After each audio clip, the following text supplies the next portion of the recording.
Vraiment avec un grand plaisir quand vous présente cet exposé sur les syndromes paranéoplasiques musculosquelettiques. Par définition, ces syndromes paranéoplasiques musculosquelettiques comportent en fait, comme tout syndrome paranéoplasique, des signes ou des symptômes qui sont secondaires à l'existence d'une néoplasie maligne ou à ces métastases qui sont occultes ou déjà reconnues. Alors, deux notions très importantes sont à connaître dès le début. C'est que ces syndromes se développent obligatoirement, pas dans tous les cas, mais dans la majorité des cas, donc à distance du processus malin, et qui ne sont pas expliqués par un effet direct de la tumeur ni de ses métastases. Ce n'est pas une compression par la tumeur, ce n'est pas une invasion synoviale ou périarticulaire ou osseuse par la métastase. Alors pourquoi on a choisi justement d'aborder ce sujet des syndromes paranéoplasiques musculosquelettiques? Ça a un intérêt en fait majeur pour plusieurs raisons. C'est d'abord un diagnostic qui est difficile. Et c'est vraiment sous le masque d'authentiques rhumatismes inflammatoires chroniques ou de véritables maladies systémiques que peut se présenter donc un syndrome paranéoplasique, mais surtout, il y a un cancer qui évolue derrière ces syndromes paranéoplasiques. Et la deuxième raison, c'est que les mécanismes qui régissent justement ces syndromes paranéoplasiques sont toujours énigmatiques, sont toujours mystérieux, et on va le voir tout à l'heure. Ces syndromes paranéoplasiques sont quand même graves, ils peuvent entraver le pronostic vital du patient. Et enfin, donc, il y a une diversité et un polymorphisme des tableaux cliniques qui peuvent donc se présenter de ces syndromes paranéoplasiques. Alors, sur le plan épidémiologique, si on prend l'ensemble des publications sur les syndromes paranéoplasiques, il n'y a pas beaucoup, il y a vraiment de petites séries. La plus grande série, c'est 23 ou 27 patients. Et il en ressort que c'est un syndrome qui atteint surtout l'homme, qui est âgé en moyenne entre 55 et 60 ans, et que c'est que les carcinomes solides, plus que les hémopathies, ils sont pourvoyeurs de ces tableaux de syndrome paranéoplasique et avec souvent une atteinte polyarticulaire qui est plutôt séronégative dans ces cas. Et souvent, ces syndromes apparaissent dans les 5 à 6 mois, donc au décours de diagnostic de la tumeur. Alors, ils sont observés dans 10% des cas, mais ça dépend du type du cancer qui est derrière. Effectivement, cette fréquence augmente s'il s'agit d'une néoplasie pulmonaire ou mammaire jusqu'à 20% des cas. Alors, il n'y a pas aussi de critères diagnostiques bien établis pour ces syndromes paranéoplasiques. La relation chronologique donc, entre la tumeur et la symptomatologie reste la notion la plus fondamentale à connaître, mais il s'agit aussi, dans la majorité des cas, d'une pathologie donc maligne. Il y a des manifestations cliniques qui ne sont pas donc expliquées par un effet direct anatomique, un rapport anatomique direct de la tumeur avec ces syndromes. Et dernière notion, c'est le parallélisme évolutif entre le syndrome paranéoplasique et la tumeur. Les syndromes paranéoplasiques apparaissent, disparaissent et réapparaissent avec la tumeur. Et ça, c'est un point important. Il y a certains auteurs qui se basent sur les critères de Hill qui donc, peuvent expliquer ces liens de causalité, mais ils sont un peu donc, anciens, mais toujours valables. Par contre, avant de poser le diagnostic, il faut toujours éliminer une obstruction causée par donc, la tumeur, donc embolie, mais aussi les anomalies vasculaires d'autres origines, les troubles hydroélectrolytiques d'autres origines et les effets secondaires des traitements sous-jacents. Alors, les mécanismes sous-tendant donc, ces tableaux cliniques sont très variés. Ils sont liés soit à un effet direct, soit à un mécanisme direct, soit à un effet indirect, soit d'autres mécanismes qu'on citera tout à l'heure. Alors, pour plus d'explications, pour ce mécanisme direct, les syndromes paranéoplasiques sont dus, dans cet effet, à une libération en excès de certaines molécules actives sur le plan biologique et il peut s'agir aussi d'une perte de certaines fonctions. Mais qu'est-ce qui se passe en fait en amont? En fait, les différentes mutations observées selon le comportement, de la tumeur ou selon le type de la tumeur elle-même, vont aboutir à une modification de la synthèse de molécules biologiquement actives et cette hypersécrétion de molécules ou cette perte de fonction, mais d'une autre part, une modification de synthèse de molécules non biologiquement actives. C'est le cas des marqueurs tumoraux, en fait, qui sont uniquement dosés au niveau du sang et du sang des patients. Plusieurs types se distinguent alors.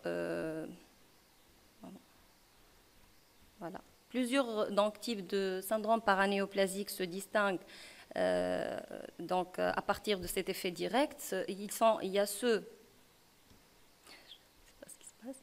Voilà. Il y a ceux qui sont dus à une libération de facteurs d'angiogenèse, de facteurs de croissance, et c'est le cas de l'ostéoarthropathie hypertrophiante. Et il y a bien sûr d'autres syndromes paranéoplasiques qui sont dus à des peptides, à des médiateurs autocrines ou paracrines qui joueront le rôle d'une stimulation d'une réponse immunitaire innée ou adaptative. Le deuxième mécanisme suggéré dans les syndromes paranéoplasiques est un mécanisme indirect qui correspond à une réaction d'hypersensibilité qui est due à l'expression par la tumeur d'antigènes exprimés par les cellules ciblées par la maladie auto-immune, ou bien due à la libération d'antigènes intracellulaires qui proviennent donc des cellules tumorales apoptotiques. Alors, c'est un phénomène de mimétisme moléculaire entre certains antigènes tumoraux et certains tissus cibles pour la première flèche qui est à votre gauche. Ce dysfonctionnement du système immunitaire aboutira à quoi? Aboutira à une stimulation de l'immunité et la production d'auto-anticorps. C'est les anticorps antinucléaires, c'est des anticorps anti-ADN double brin, mais bien d'autres anticorps, mais aussi des lymphocytes cytotoxiques. Alors, les deux mécanismes qu'on vient de voir peuvent en fait se voir dans le même syndrome paranéoplasique, d'où justement la complexité de ces mécanismes physiopathologiques. Mais il y a aussi d'autres mécanismes qui ont été décrits, donc l'inactivation d'une action d'une hormone active, le relargage d'enzymes normalement absentes dans le sang des patients. Mais le plus souvent, le mécanisme exact de ces syndromes est inconnu et ça reste donc un sujet à discussion et surtout de recherche continue. Alors, les syndromes paranéoplasiques musculo-squelettiques n'ont pas uniquement cet intérêt de diagnostic en rhumato, mais ils doivent être bien connus par le rhumatologue en raison de leur intérêt aussi pronostique, puisque leur présence, en fait, peut être inaugurale et c'est le premier signe d'un cancer profond, inconnu.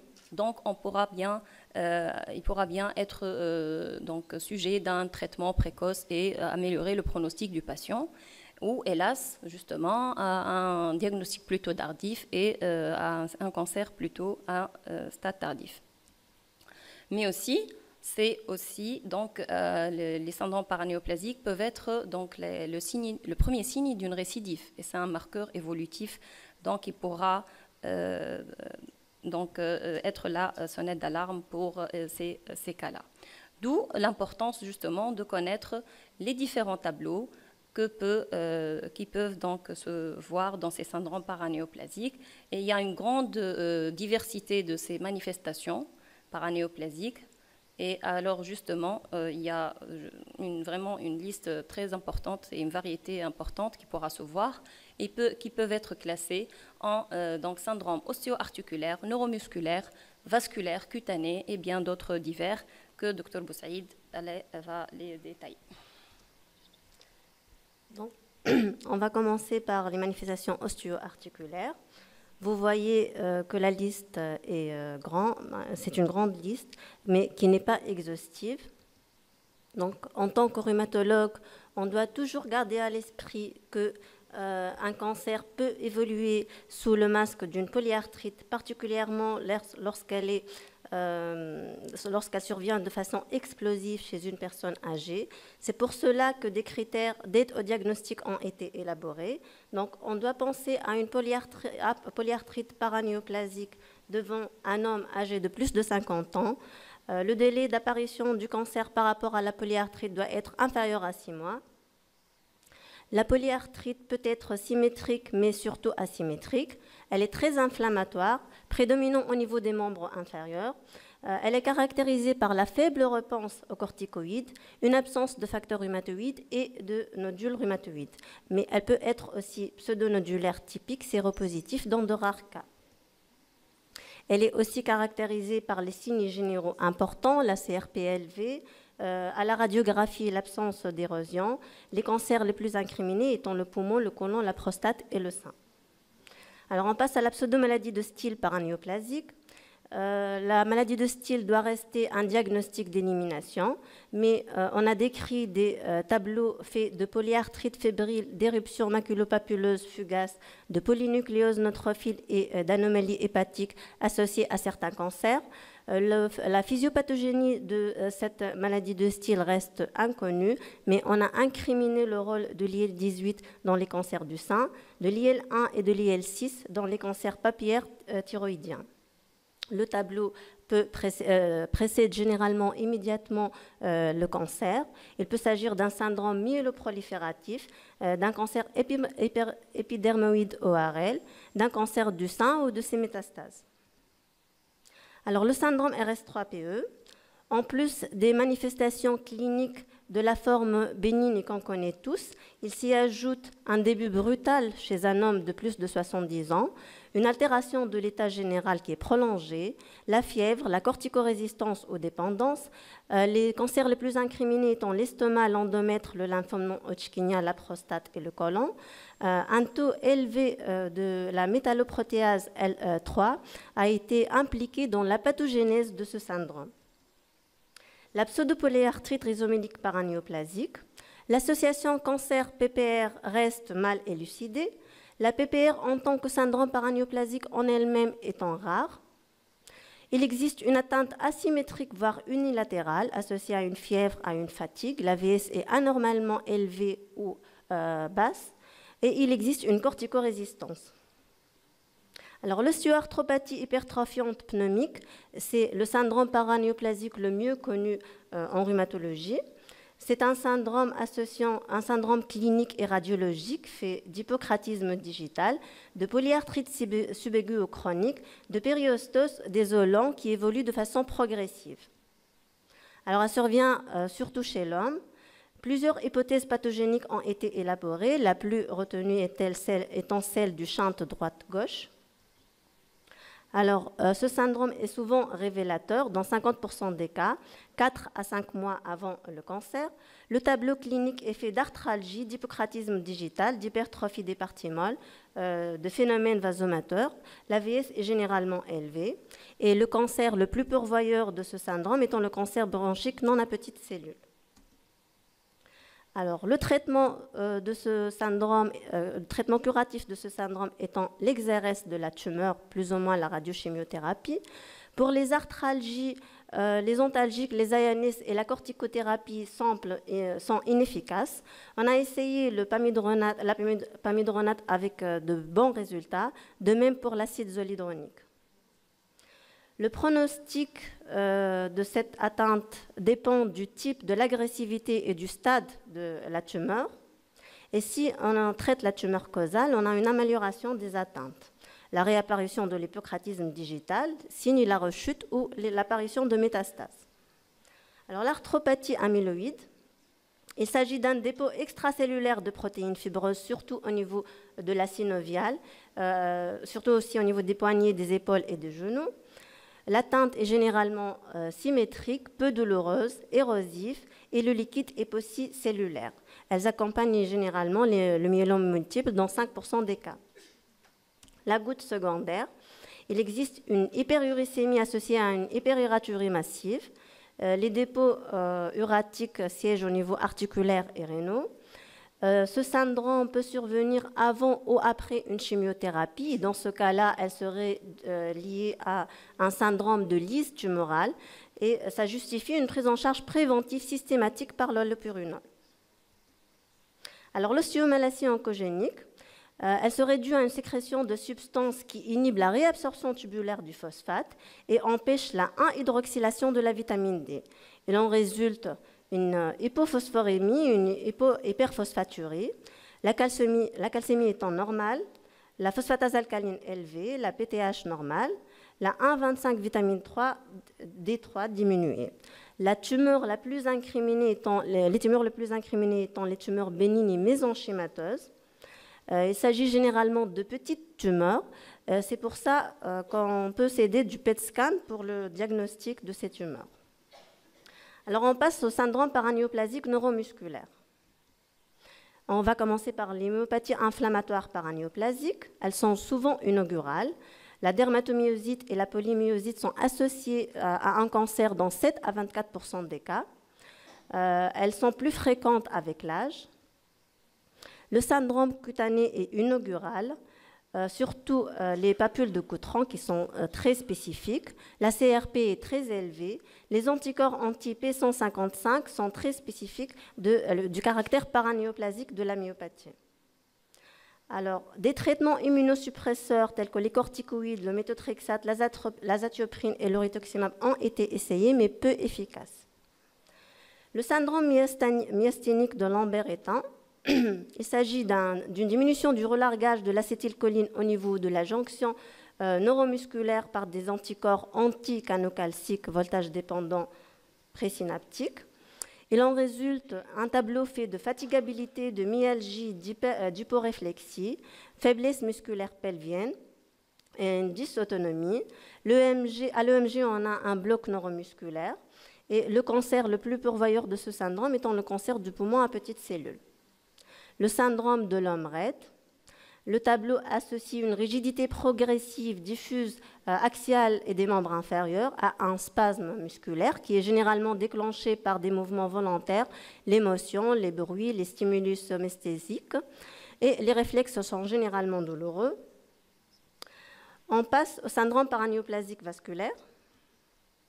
Donc, les vascularites paranéoplasiques sont souvent inaugurales. Il peut s'agir de vascularites leucocytoclasiques, de PAN, de PAM, de vascularites de Wegener, de purpura rhumatoïde. Le tableau est très évocateur lorsqu'il survient chez un sujet âgé de plus de 50 ans, de sexe masculin, avec altération de l'état général et absence d'infection déclenchante. Alors, il n'y a pas de marqueur spécifique. Et les cancers les plus incriminés étant les hémopathies malignes.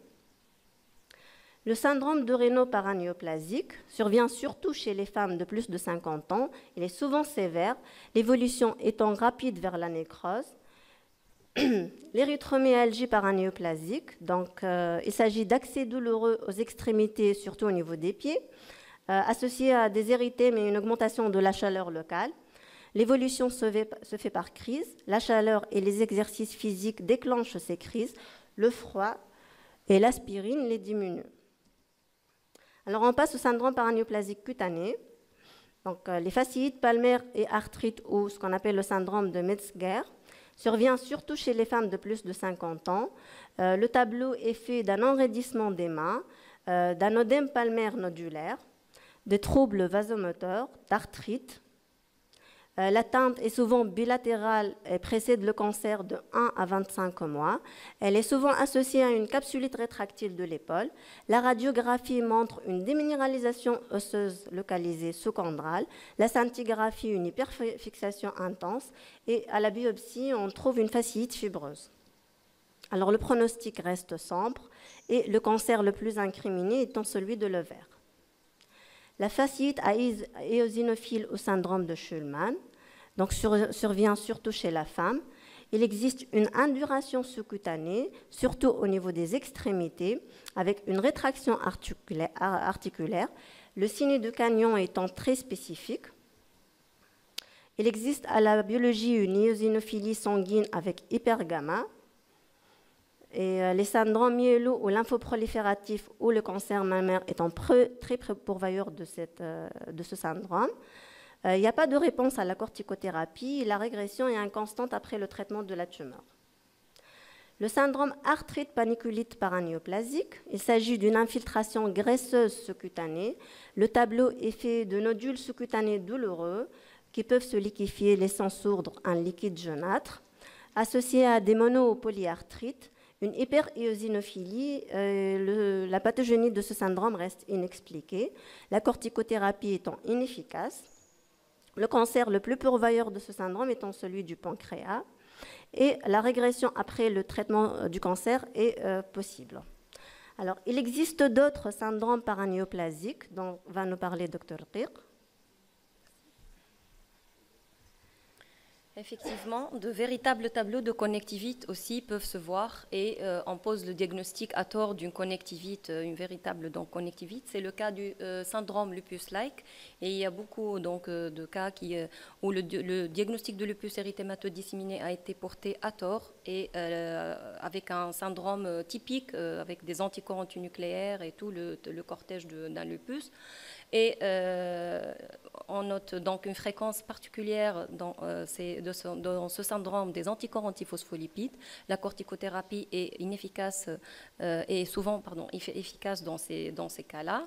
Le syndrome sclérodermie-like qui peut inaugurer aussi un myélome multiple, particulièrement dans sa forme ostéocondensante, donc le POEMS, et aussi bien d'autres néoplasies malignes.